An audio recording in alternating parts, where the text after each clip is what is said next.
Now what is going on, ladies and gentlemen? Tiberius back again with another review. Today we are going to take a look at this primary Arms Cyclops. It is a one-time prism scope with an etched reticle that we are going to take a look at today. This rifle that it's on, or pistol rather, is a CMMG Mutant. Both the Mutant and the optic is on loan from my boss. So thank you very, very much, boss man. I have shot thousands of rounds through this Mutant with this optic attached. So I am pretty familiar with them.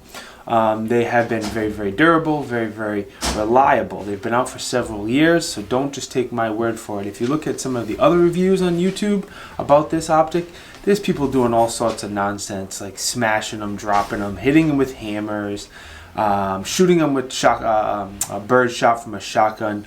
And they are extremely durable and extremely reliable. With that said, the best part about it is you get a very rugged optic for less than $250. Normal price is $240, and you can sometimes find them on sale for even less than that. One of the more unique features of this optic is that it does have a diopter on the back. If you don't know, a diopter, you can spin it one way or another, and that will allow you to get the reticle as clear as possible for your eyesight. It kind of customizes the reticle so it looks crisp and clear for your eyes. Like I said, the reticle in this is an etched reticle, so it does not matter if your batteries die, if you're not using the batteries, it is etched in there and you'll be able to use it no matter what.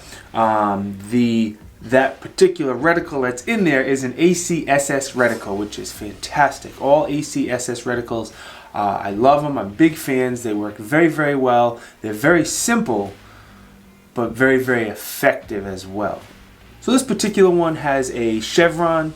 The tip of it is going to be used for more precise shots. Around that chevron is a CQB horseshoe for close-up engagements. You can just put that on someone's chest if you ever had to and let loose. Assuming you're shooting 5.56, the tip of the chevron is going to be a 50 to 200 zero.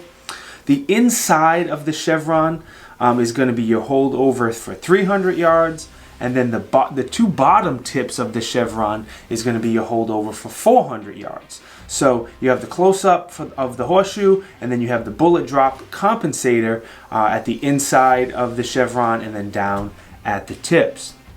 Now that horseshoe is also a holdover for a man running at 8.6 miles per hour, which I'm told is the average speed of a man running with a rifle. So you hold on the outside edge of the horseshoe towards a moving target, and you should get a direct hit if you take that shot. Now I tried to get some of my friends to volunteer for this, but for some reason they wouldn't volunteer.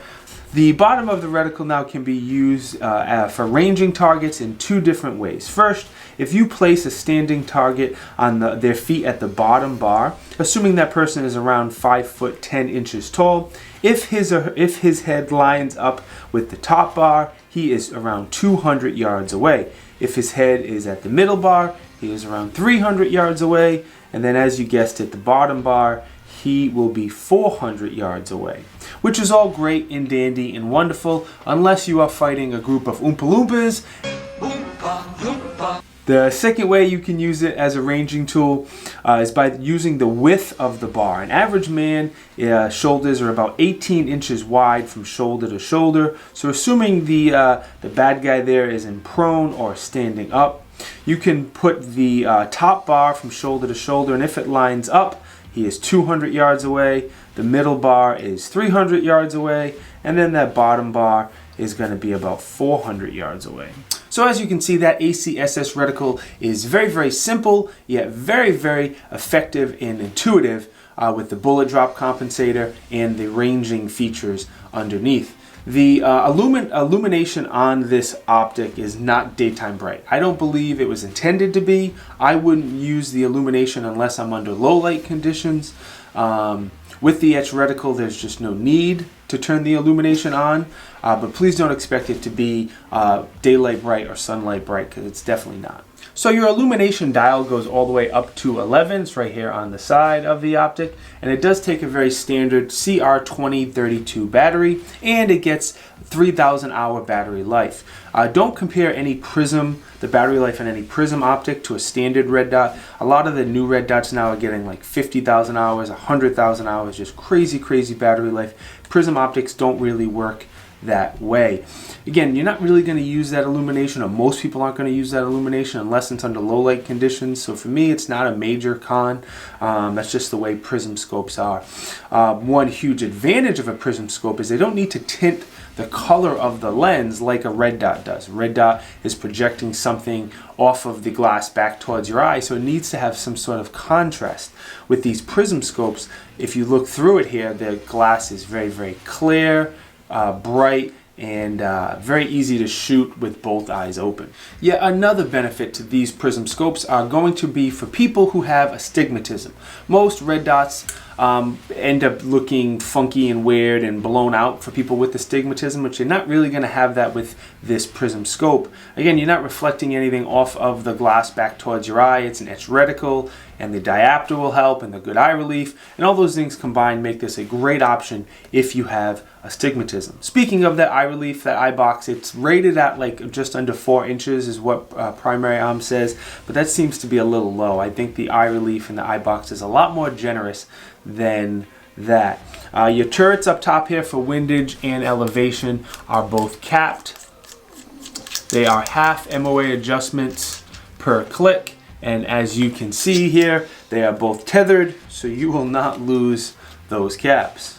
To make adjustments to those turrets, you are going to need some sort of screwdriver or a rifle round, whatever you have handy. Now the mount on this particular optic, Primary Arms did a great job by making it the same mount as an Aimpoint Micro, and as you probably know, there's about 2 million different Aimpoint Micro mounts available out there for you.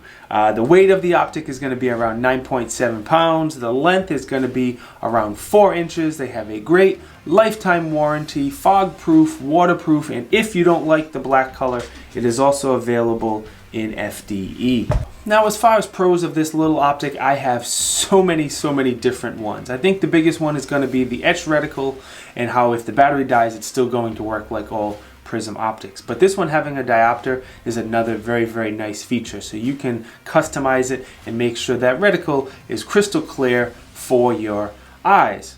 The mount that takes an Aimpoint Micro mount is fantastic. It has a very generous eye relief. I know it's rated a little under 4 inches, but I absolutely think it's better than that. It's further than that. And then the ACSS Reticle. I'm a very big fan how simple yet very effective the ACSS Reticle is. And the last one is going to be durability. These little optics for less than $250 are super durable and should last you a very long time. As far as cons, I don't really have a con. I know some people are going to say how it's not daylight bright is a con. I personally don't view that as a con. Even if this thing got brighter and it could be used in very bright conditions, I don't think I would use the illumination, even if I could. The black etched reticle is perfect unless you're in low light conditions. Then you have the illumination ready to go. Last but certainly not least, as far as uses, I think we've said it enough, but with the ACSS Reticle, it's a great mix of being able to get close, quick hits with the horseshoe, the tip of the chevron for more precise shots, then you have the bullet drop compensator to reach out a little further, and you have the ranging features on the bottom if you need to range a target at distance. All of that makes this a good do-it-all type of optic, especially if you need to shoot, I'm going to say 300 yards and in, assuming your eyesight is better than mine. Past 200 yards, my eyesight's terrible, I can't even see the target, but 300 yards and in, this would be a great do-it-all type of optic. Obviously, home defense and personal defense, it's going to be great. SHFT type scenarios where you need the dot to work in an emergency situation, this would be a great option because you don't have to worry about batteries dying and red dots and holographic sights or anything like that. This is good to go the second you pick up your rifle. So check it out on Primary Arms site. Again, less than $250. Sometimes you can even get them on sale for less than that. Thank you again to my boss for letting me borrow this optic so I could do a review and show it to you guys. Thank you guys for watching. It is greatly, greatly appreciated. If you think I deserve it, do all those things, the likes, the comments, the subscribes. They all really, really help me out, and I greatly appreciate it. I'll see you guys next time. Peace.